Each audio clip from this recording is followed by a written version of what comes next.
Good morning. I want to start by saying thank you. 8 a.m. in Las Vegas. The fact that we're not talking to rows of empty chairs is already nice.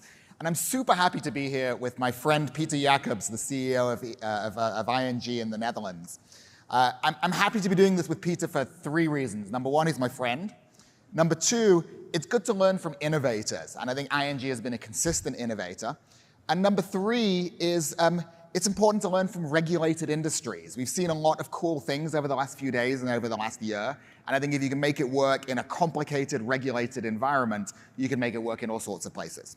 So here's how this is going to go. I'm going to spend a few minutes just giving a little bit of an overview of where we see the economic value of generative AI. Then I'm going to hand over to Peter, who's going to talk through some of the amazing things that they're doing at ING. Then we'll have a chat, and then time permitting, we'll throw it open to all of you for questions. That sound good? Yeah. Perfect. Great. And I've got 800 slides here, Peter, so decide if you want to sit down or not. We're going to do that. So listen, the first question I think that's on many people's minds as we talk about this topic is it overhyped? And look, the answer is yes, of course it is to some extent. You don't get 30,000 people in Las Vegas without some degree of hype. That said, we're actually strong believers that this is a real revolution and that this is maybe not a unique moment in history, but this is an extremely memorable moment in the history of technology. We actually think this is the 4th platform revolution. So I'm more used to talking to economics audiences or business audiences rather than pure technology audiences. We tend to put things in economic terms. And the way we think about what's going on right now is, what does technology do? Technology radically lowers the cost of something, right? And back in, obviously, it started in the 50s, but really accelerated in the late 70s. The computing revolution, that lowered the cost down to almost zero of computation, right? The women in Hidden Figures who used to be the real people doing the math and so on, that all went away as the cost of computing drove down to zero. The second revolution, the internet, the cost of distribution drove down to zero. The third revolution, the sort of combination of cloud and then also mobile and social, the cost of access to high-performance compute and the internet went down again almost to zero. And here we are in the 4th revolution, zero marginal cost of intelligence and creativity. We're not quite there yet, but we're teetering on the edge of that. When I read this week that generative AI can now solve the New York Times crossword, I'm like, what else is there left in life? So this really does feel like a unique moment. So what happened in the last 15, 18 months? So as we talk to clients about digital transformation, what we tend to see is about 70–80% of the value these days is coming from AI, right? At least in companies that are fairly far along and have been doing digital for a while. Of that, it's about 50% Gen AI, 50% still traditional AI. And we expect that mix to shift a little bit over time. And of course, again, in economic terms, the power of generative AI is it is the Swiss Army knife of AI models, right? It used to be, if you were doing a customer churn model, that was a team. If you were doing a pricing model, that was a team.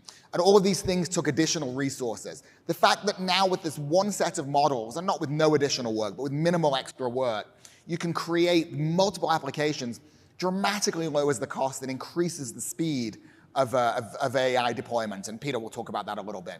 But the old stuff isn't going away, right? We actually think we need a new retronym, right? Who knows what a retronym is? Anyone know what a retronym is? Is there any crossword solvers in the audience? Yes, 1 or 2. So the retronym is the word for the old thing when the new technology makes it obsolete, right? So nobody said acoustic guitar before the electric guitar came along, right? Or nobody said landline phone right before the cell phone. Or my favorite, British English before the other kind of English came along. And that's where we are with AI, right? We're sort of using this term analytical AI, but it's not a perfect term. It's important to recognize that in this giant cycle that we're in generative AI, both of these are going to persist and both are going to drive value. So where is the value? Our economics think tank, the McKinsey Global Institute, did an analysis of the economic value by industry a little earlier, sort of middle of last year. And when we put out this graphic, we sort of picked the wrong graphic, because you look at it and you say, oh, there's high tech and banking all the way on the left, more than $200 billion, and there's insurance and agriculture around $50 billion. The reality is these are all enormous numbers. And we actually see across our client base, every industry on this page is already making pretty rapid strides. And whether it's a $50 billion opportunity or a $200 billion opportunity, it's still an enormous opportunity. So where is that value being captured?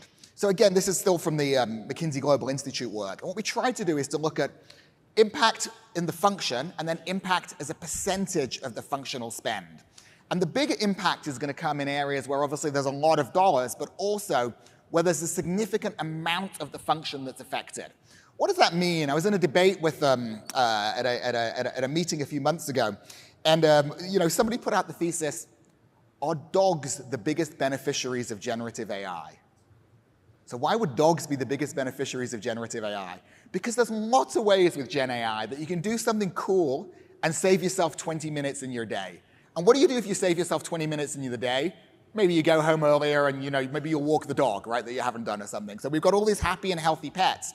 But 20 minutes improvement in a day is not going to show up in your company's P&L. That's not going to be meaningful economic improvement.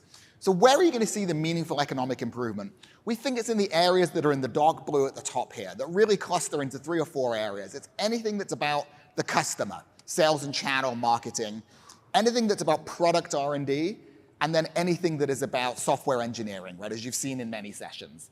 Let me click down on that a little bit, and then I'll hand over to Peter in just in 2 or 3 more minutes. We looked at the 300 or so organizations that we're working with on building Gen AI solutions. And we think they fall into these 4 categories. Not all of them, but more than 90% of them fall into these 4 categories that we've sort of captured in the 4 Cs.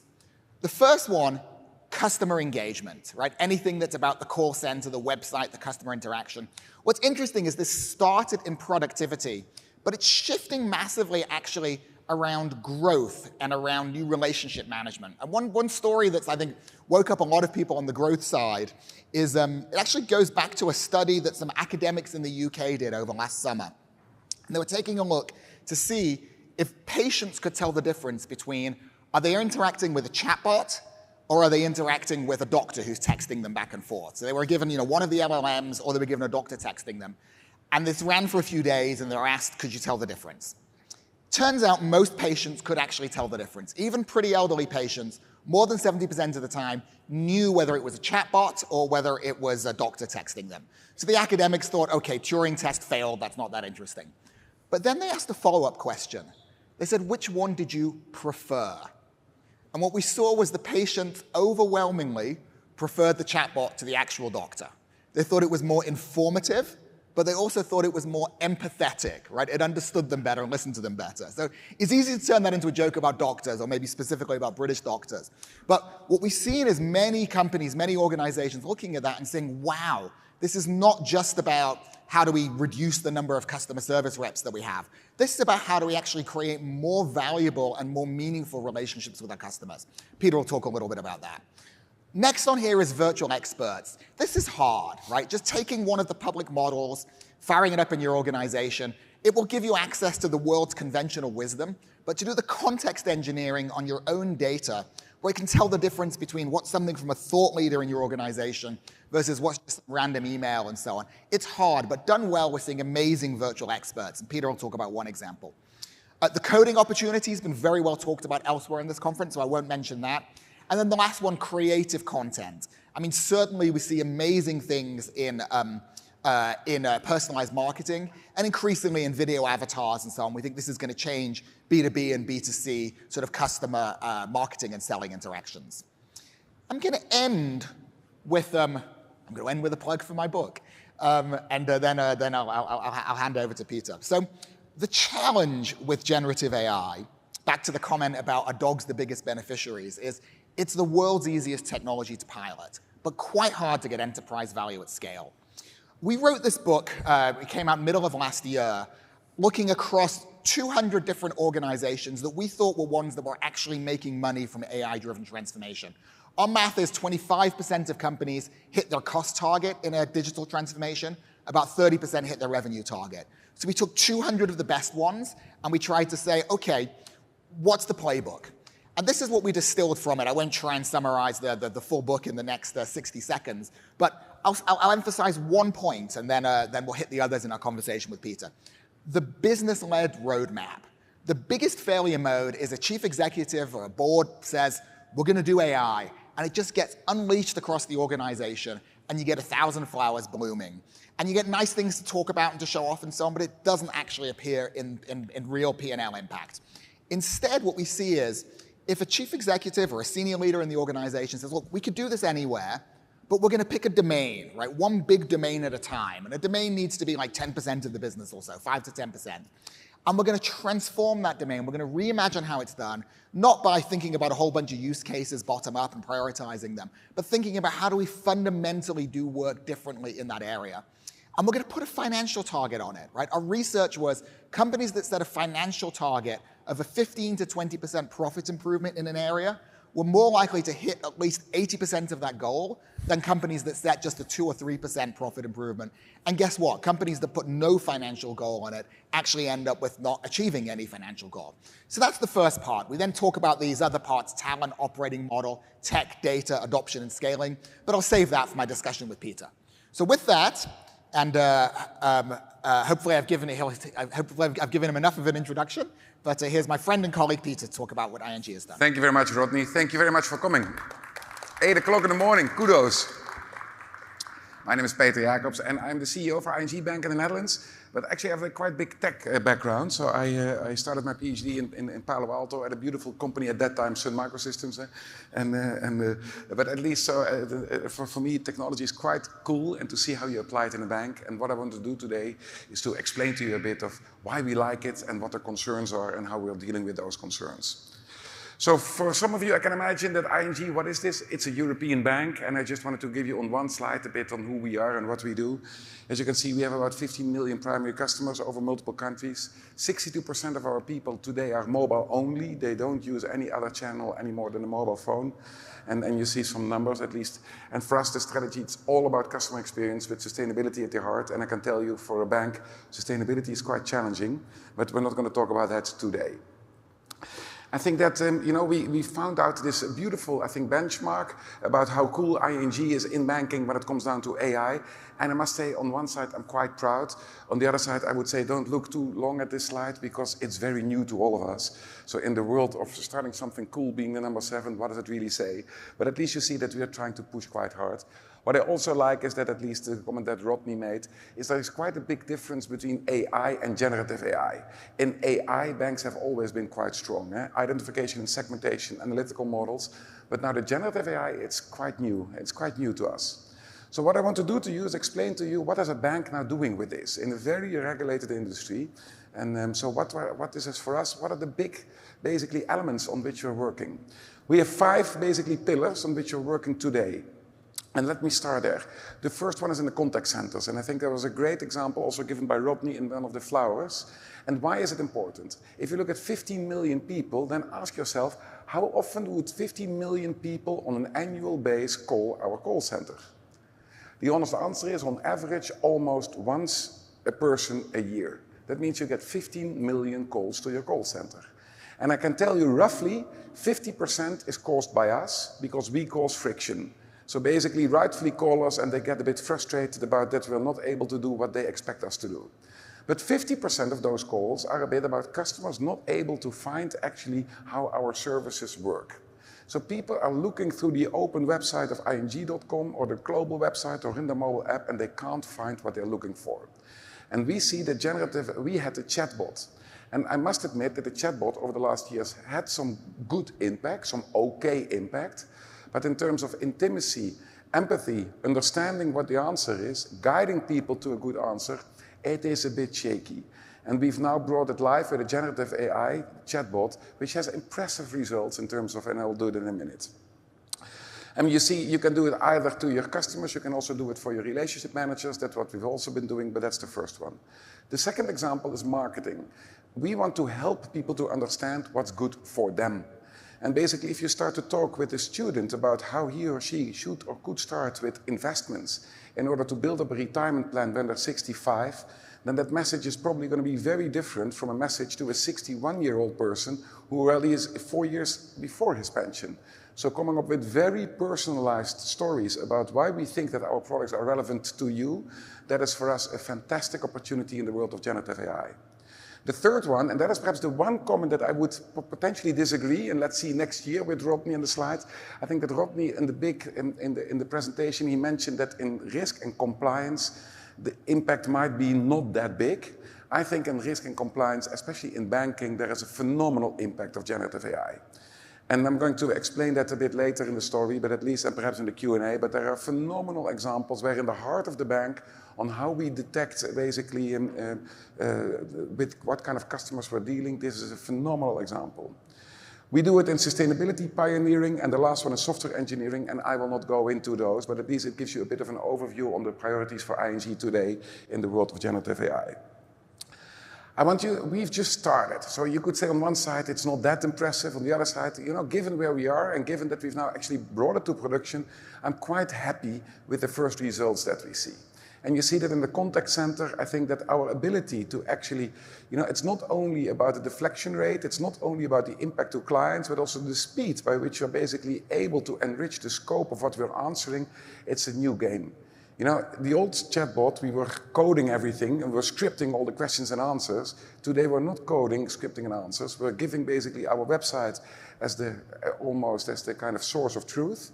And then it is significantly easier for us to basically expand the scope in our chatbots. If you're going to see in the marketing side, it has helped us big time to target people with stories that are relevant to them.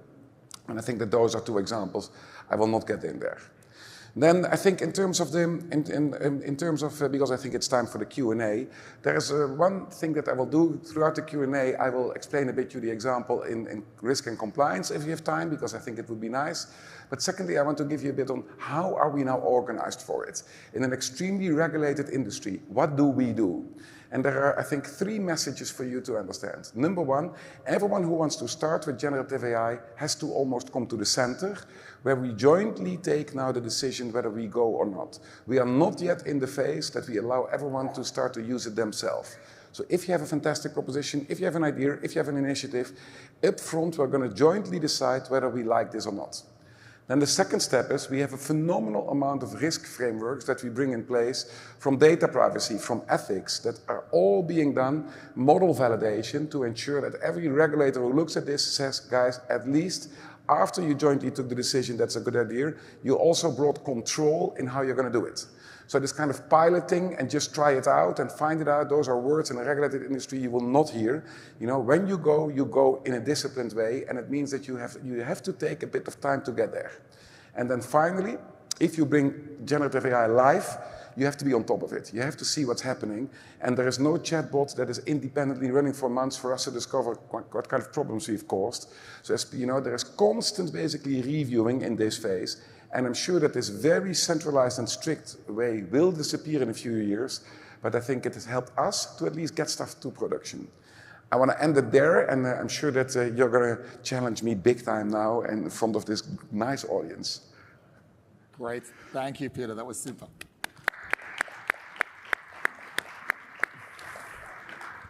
So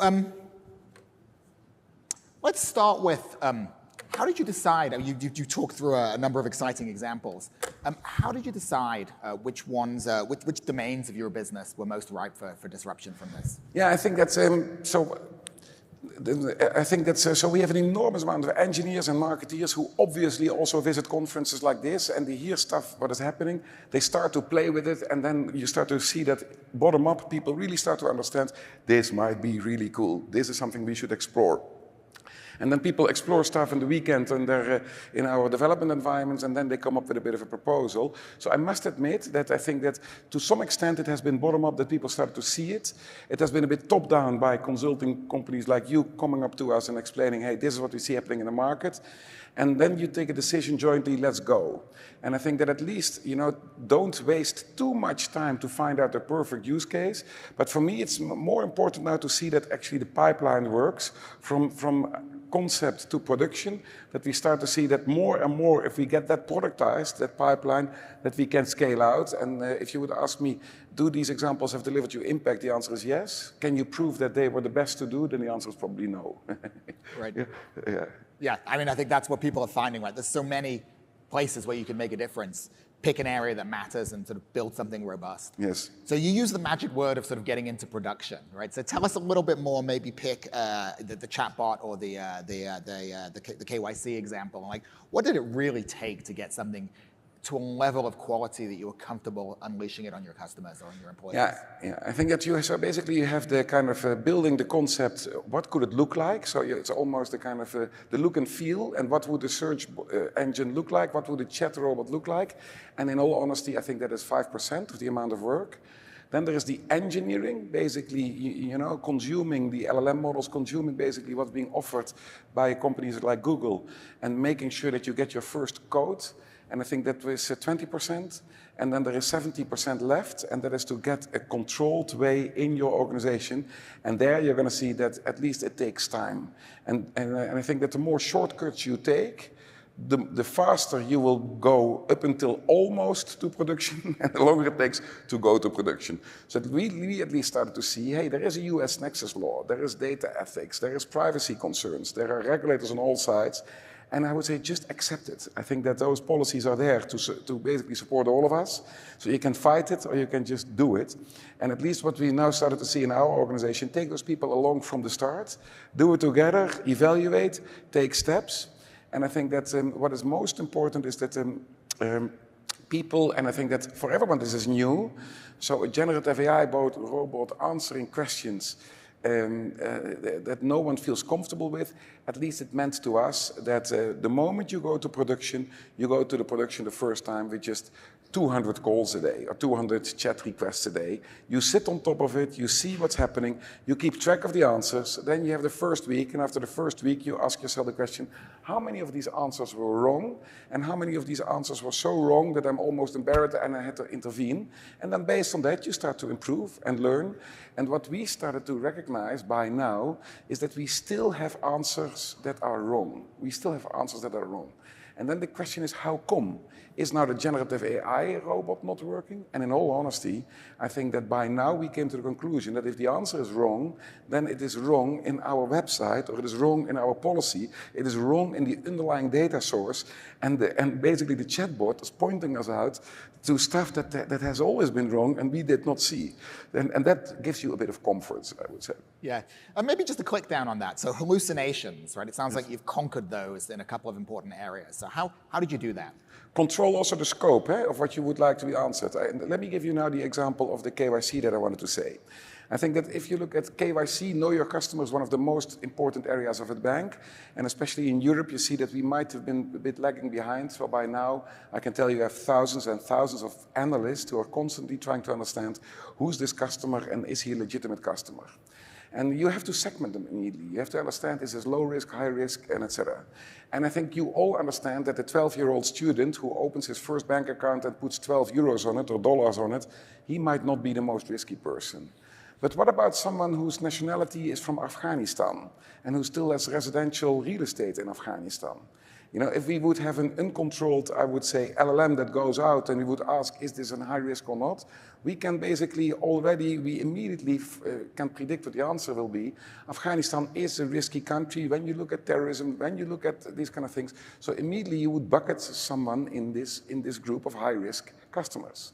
If you would say, guys, I'm going to control basically the space that I've given, and I'm going to ensure that our own KYC policies, the full thousands of pages, that's the answer, that's how I train my model, then you would hope that the model tells you, hey, the nationality might be from Afghanistan, and he might still have residential property over there, but he also has residential property in Amsterdam, he has a Dutch phone number, he's been registered with ING Netherlands, and the nationality of birth is actually not guiding the risk level that we have.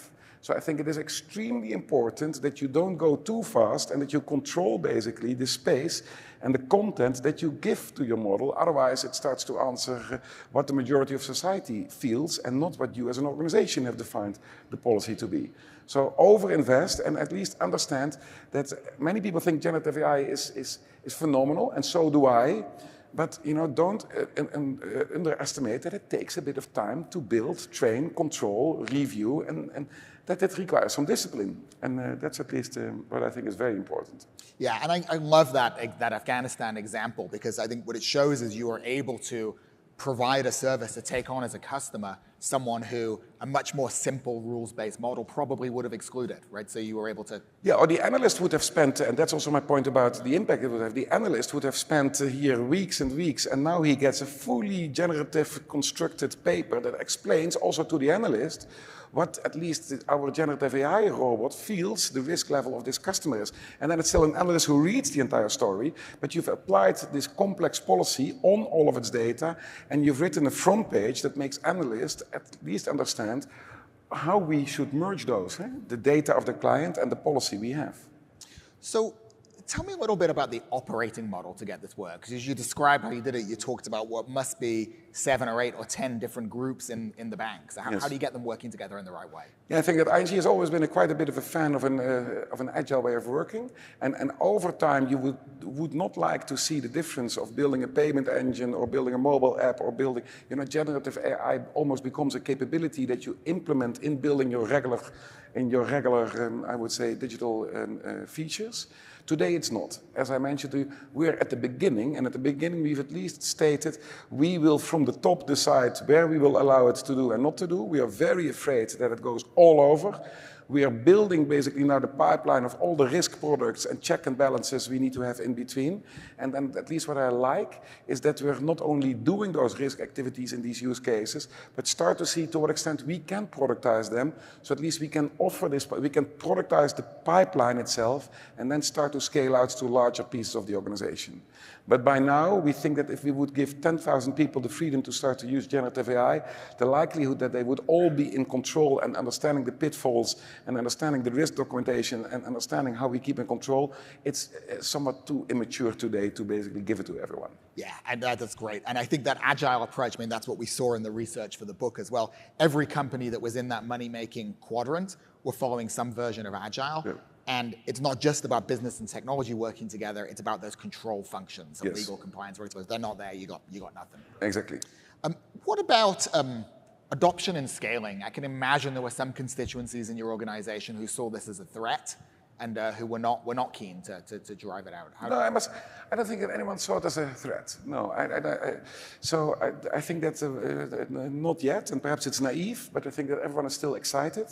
I think the only people who saw it as a threat are the people who felt that, if we do this uncontrolled, then you bring the bank at risk. So it's more a risk lens than a threat in terms of what does it mean for my job.